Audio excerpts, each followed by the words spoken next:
Magandang umaga po. Narito na po ang magiging lagay ng panahon ngayong araw ng Biyernes, November 8, 2024. At latest update sa bagyong Marce.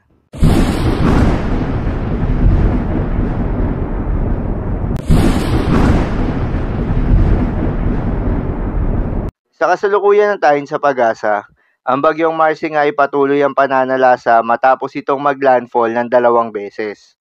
Huli nga itong namataan ng pag-asa sa vicinity ng Claveria, Cagayan.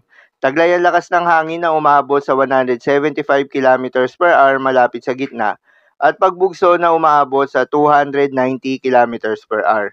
Kumikilos pa westward sa bilis na 20 km per hour. Samantala, may binabantayan na cloud cluster o kumpol ng kaulapan sa labas ng Philippine Area of Responsibility sa may silangan ng Luzon. Base sa pinaka-latest na datos ng pag-asa, mababa pa naman yung tsansa nito na maging isang bagyo sa susunod na 24 oras. Subalit asahan na papasok ito ng Philippine Area of Responsibility at magiging low pressure area sa loob ng 2 araw at asahan rin na makakaapekto ito early next week. Patuloy itong binabantayan para sa magiging development nito.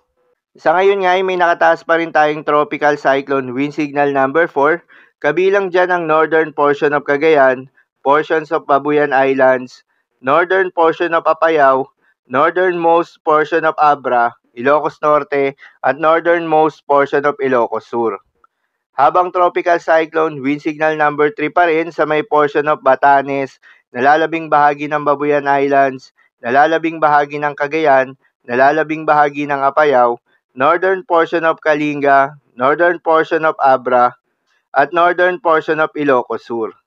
Habang tropical cyclone wind signal number 2 naman sa may nalalabing bahagi ng Batanes, northern and central portion of Isabela, nalalabing bahagi ng Abra, nalalabing bahagi ng Kalinga, Mountain Province, northern portion of Ifugao, northern portion of Benguet, nalalabing bahagi ng Ilocos Sur, at northern portion of La Union.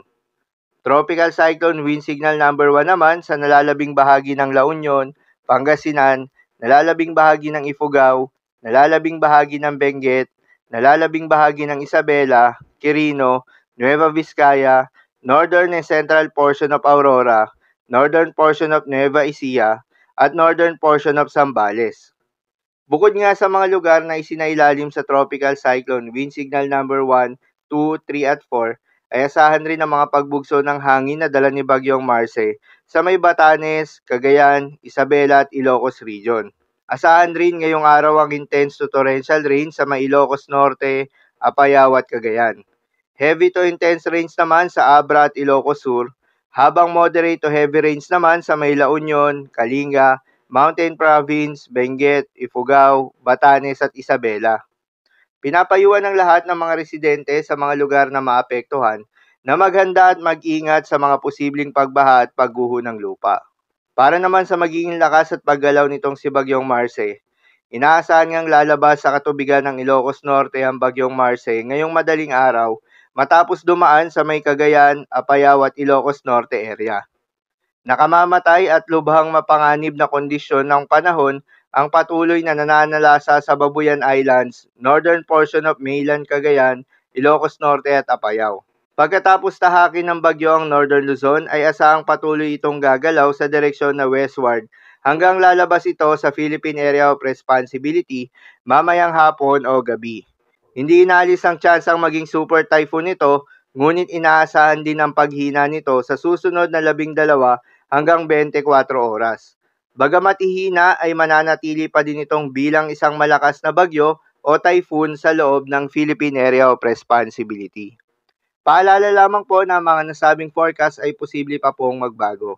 Kaya naman patuloy lamang magantabay sa mga update na ating ilalabas at ng pag-asa. Para naman sa magiging lagay ng mga dagat baybayin, ayon sa pag-asa ay may nakataas pa rin tayo na gale warning sa mga seaboards ng Batanes, Cagayan, kabilang na ang Babuyan Islands, Ilocos Norte, Ilocos Sur, Isabela, La Union, Pangasinan at Northern Zambales. Habang may storm surge warning naman tayo na aabot sa 1 hanggang 3 metrong mga pag-alon. Sa may northern coast of Cagayan, kabilang ang Babuyan Islands, Ilocos Norte, Sabtang Batanes, eastern coast of Cagayan, Ilocos Sur, Northern La Union at Isabela. Payo ng Pag-asa ay huwag munang pumalaot yung mga kababayan nating mangingisda at yung may mga maliliit na sasakyang pandagat dahil inaasahan yung maalon hanggang sa napakaalon na karagatan. So yun lamang po para sa lagay ng panahon ngayong araw ng Biyernes. Keep safe everyone.